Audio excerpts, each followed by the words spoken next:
Hello, readers of Every Word. I'm your host, Christina Munoz Madsen. Welcome to Every Word 365. You can find us on YouTube or wherever you get your podcasts. And welcome to the New Testament. Whether you've been with us from the beginning, or if you joined a few months ago, or if you're brand new, I'm so glad you are with us. And for those of you who are recommitting to this journey, welcome back. So excited that so many of you have stayed with us throughout the Old Testament. I know God has revealed so much to you already, and get ready for more. And if you got behind or dropped off in the Old Testament, don't worry. I'll be doing this study again next year, so you can always start over from the beginning. Be sure to join our Facebook page. We have a Facebook group, so you can comment and share your thoughts with others. I'll include a link in the show notes. And if you don't have a Daily Walk Bible yet, be sure to get the NLT version, and I'll include a link to buy it in the show notes as well. Mine no longer has a cover because I have used it so much, but it is the Daily Walk Bible NLT version, and it's important that you do follow the same Bible because the reading assignments are in there, and we reference the devotionals that are in there quite often. And if you're not receiving my emails, my email address is also included in the show notes, so please send me an email and I'll get you added to the list. Okay, on to the New Testament. Today we started, of course, at Matthew. Pop quiz. What does the biblical word testament mean? We talked about this when we started the Old Testament. It's a covenant, like an agreement.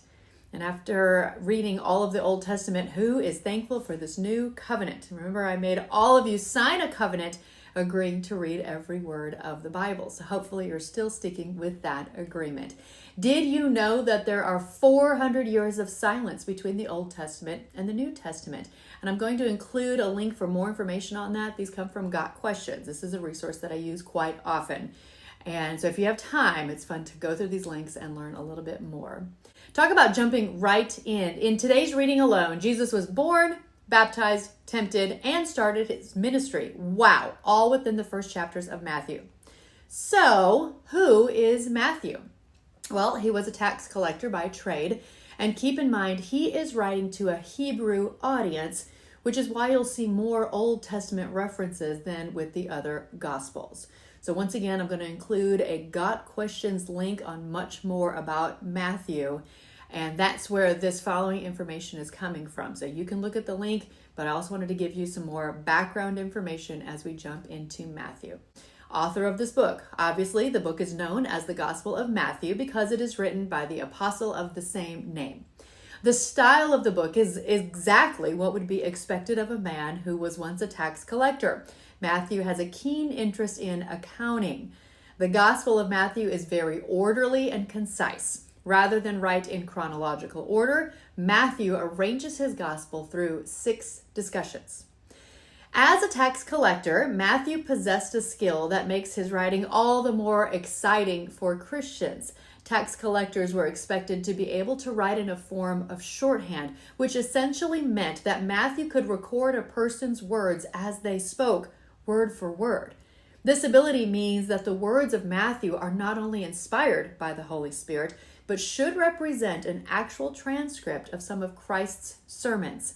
For example, the Sermon on the Mount, well known, as recorded in chapters 5 through 7, is almost certainly a perfect recording of that great message, and we'll be reading that in tomorrow's assigned reading. As for the date of this writing, as an apostle, Matthew wrote the Gospel of Matthew in the early period of the church, probably in AD 55 to 65. This was a time when most Christians were Jewish converts. So Matthew's focus on Jewish perspective in this gospel is understandable. Again, we're going to hear more from the Old Testament in this gospel than any of the other gospels.